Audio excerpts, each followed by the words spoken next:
이 세 가지가 종잣돈 1억을 빨리 모으는 최고의 방법이라고 생각합니다. 안녕하세요. 월세모닝콜 세연쌤입니다. 반갑습니다. 오늘은 여러분들하고 이 종잣돈 모으는 이야기를 좀 할까 합니다. 종잣돈 굉장히 중요하죠. 그래서 종잣돈 1억 빨리 모으는 세 가지 최고의 방법에 대한 이야기를 여러분들하고 할 텐데요. 자, 여러분들 1억을 모으면 여러분들은 어디에 투자하고 싶으세요? 아마 1억만 있으면 걱정이 없겠다 하시는 분들 굉장히 많으실 거예요. 저도 1200만 원을 가지고 시작을 했기 때문에 이 1억에 대한 굉장히 로망이 있었습니다.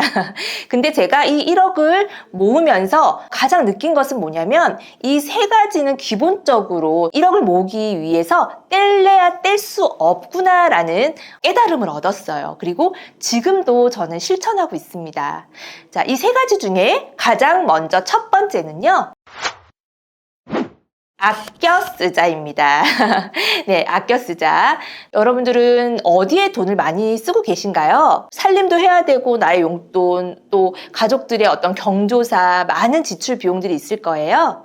그런데 저는 고정 지출이라고 하는 이 항목을 절대로 이 금액을 넘어가지 않도록 설정을 해놓습니다. 각자의 상황들이 있기 때문에 이 고정 지출은 금액이 다 다르겠지만 저는 제 상황에 맞춰서 굉장히 알뜰하게 이 고정 지출을 정해놓고 어떤 일이 있어도 이 고정 지출이 넘어가지 않게 해요. 예를 들자면 요즘에 이제 핸드폰 굉장히 신형이 많이 나오는데 저도 이번에 이렇게 신형의 핸드폰을 샀답니다. 근데 요금제가 되게 비싸더라고요. 그러면 내가 이 핸드폰이 필요한데 만약에 요금이 올라가면 고정 지출이 올라가는 거잖아요. 이럴 때에는 다른 항목에서 줄이려고 노력을 해요. 그리고 반드시 다른 항목에서 줄이고 이 고정 지출을 픽스해 놓습니다.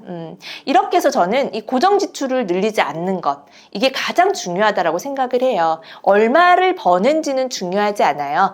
어떻게 쓰느냐가 중요한 거거든요. 그래서 고정 지출을 픽스하자.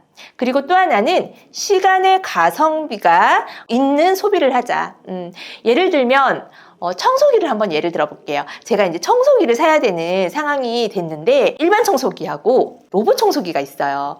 근데 저는 로봇 청소기가 더 비싸지만 로봇 청소기를 선택합니다. 왜냐하면 로봇 청소기가 우리 집의 구석구석을 청소하는 동안에 제 몸은 자유롭죠. 시간을 벌어주는 거잖아요. 예전에는 시간이 돈이다. 부자들은 시간을 굉장히 소중하게 생각한다라는 말을 들었을 때 잘 이해가 안 갔어요. 어떻게 시간이 돈이 돼? 근데 예전과 지금의 저를 보면은 정말 시간은 돈인 것 같아요. 그래서 저는 가능하면 저에게 시간을 벌어다주는 소비는 굉장히 좋은 소비라고 생각을 합니다. 그리고 또 하나는 아껴 쓰는 거는 다 좋아요. 그리고 소비도 생각하면서 하고 의미 있는 소비에 우리가 지출을 하고 이런 것들이 다 좋은데 그런 통장 쪼개기라는 말 여러분 들어보셨죠? 저도 예전에 막 풍차 돌리기, 통장 쪼개기 이런 거 많이 했어요. 많이 따라하고 통장이 많으면 막 부자가 된 것 같고 이랬는데요. 지금 보니까 굉장히 이게 불필요한 저의 에너지 낭비더라고요. 그래서 저는 통장 하나만 가지고 있어요. 통장 하나를 가지고 내가 이번 달에는 이 통장의 잔고 얼마 이상 떨어지지 않게끔 저 스스로 정하는 거죠. 정하는 건 고정 지출, 변동 지출, 뭐 여러 가지 지출들을 더했을 때 그 값이 나오겠죠? 얼마를 버느냐가 중요한 게 아니고요. 어떻게 쓰느냐가 중요한 것 같고 어떻게 모으느냐가 중요한 것 같아요. 그래서 저는 그렇게 불필요한 에너지 낭비를 하는 거는 또 비추하고 싶고요. 저도 그렇게 하고 있어요. 그랬더니 변동 지출을 해야 되거나 할 때에는요. 이 통장을 한 번씩 제가 확인을 하게 되더라고요. 오히려 이 방법이 충동적인 소비를 좀 줄여주는 저에게는 좋은 방법인 것 같아요. 그리고 두 번째는요. 많이 벌자. 이 부분 좀 어려울 수 있어요. 어떻게 벌어? 근데 저희가 이제 근로소득이 보통은 일반적인 우리의 소득이죠. 근로소득은 반드시 있어야 되는 것 같아요. 우리가 경제적인 자유를 굉장히 지향하면서 살고 있지만 그 경제적인 자유까지 도달하기 전까지는 이 근로소득은 반드시 있어야 되는 것 같아요. 본의 아니게 뭐 퇴직을 하셨거나 그러신 분들은 어쩔 수 없지만 가능하면 내가 좀 경제력이 있고 사회성이 있다라면 근로소득은 계속 얼마가 되었던 여러분들이 벌어야 합니다. 또 하나는 재테크를 통한 또 그 외의 수입이죠. 저 같은 경우는 이제 월세 수익을 볼 수 있죠. 또 다른 뭐 어떠한 수익이든 상관이 없어요. 뭐 유튜브를 통한 유튜브 수익 창출이라든지 또는 내가 뭐 그 외로 온라인 쇼핑몰을 운영해서 거기에서 이제 소득이 발생한다든지 이런 것들을 말을 하는 거죠. 내 능력 한에서 여러분들이 버셨으면 좋겠습니다. 그래서 많이 벌자. 네, 그 다음 세 번째입니다. 이 세 번째에 넘어오지 못하시는 분들이 계시는데요. 투자하자. 저는 돈을 통장에 가만히 두지를 못해요. 성격이. 그래서 돈을 막 달달달달 볶아요.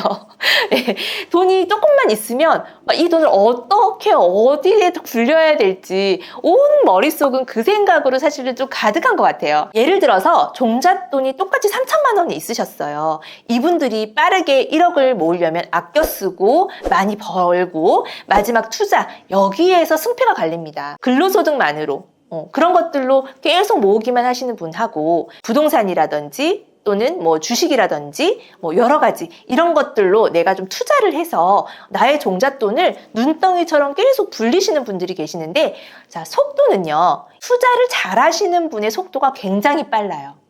지금 3천만 원이라고 하는 출발점을 제가 설정을 했지만 이게 만약에 나중에 1억 2억 이렇게 됐을 때는 여러분들 그 차이는 굉장히 많이 벌어져 있을 거예요. 실제로 저는 그런 것들을 경험하면서 너무너무 이 뼛속 깊이 느꼈거든요. 그렇기 때문에 제가 돈을 가만히 못 놔두는 거죠.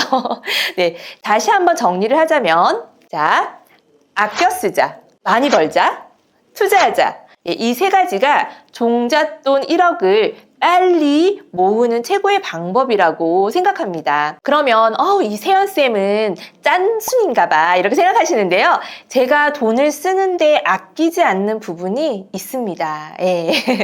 저는 의미 있게 쓰는 돈은 아끼질 않아요. 제가 의미를 두고 있는 부분은 좋은 사람들과 시간을 보내는 것입니다. 예를 들면 좋은 사람들과 커피를 마신다거나 좋은 사람들과 식사를 한다거나 이런 시간을 저는 굉장히 의미 있게 생각을 하거든요. 그럴 때에는 그런 돈은 저는 아끼지는 않아요. 그렇다고 뭐 너무 과하게 비싼 음식을 먹는다든지 그러지는 않죠. 예, 그런 부분에서는 충분히 나의 돈의 가치가 느껴질 수 있도록 제가 쓰는 편이에요. 자, 여러분 1억이 되기까지는 1,000원, 만원, 10만원, 100만원, 1,000만원 어떻게 보면은 이런 푼돈들이 모여서 1억이 되는 거거든요. 그렇기 때문에 절대로 푼돈을 무시하지 말았으면 좋겠어요. 제가 의미 있는 시간을 갖는 것에는 돈을 쓴다고 말씀을 드렸지만 이런 푼돈을 굉장히 저는 무시하지 않아요. 1,000원, 2,000원, 3,000원도 굉장히 소중하게 생각하고 의미 있지 않은 지출은 절대 하지 않는다라는 거죠. 자, 그렇게 해서 여러분들 오늘 종잣돈 1억 빨리 모으는 세 가지 최고의 방법에 대해서 여러분들하고 이야기를 나눴습니다. 지금 비록 돈이 없다고, 내가 지금 비록 능력이 없다고, 시간이 없다고 이런 변명 따위는 집어치우시고 오늘부터 이 세연쌤과 종잣돈 1억 모으기 도전하세요. 오늘 영상 도움되셨다면 좋아요, 구독하기 눌러주세요. 감사합니다. 안녕.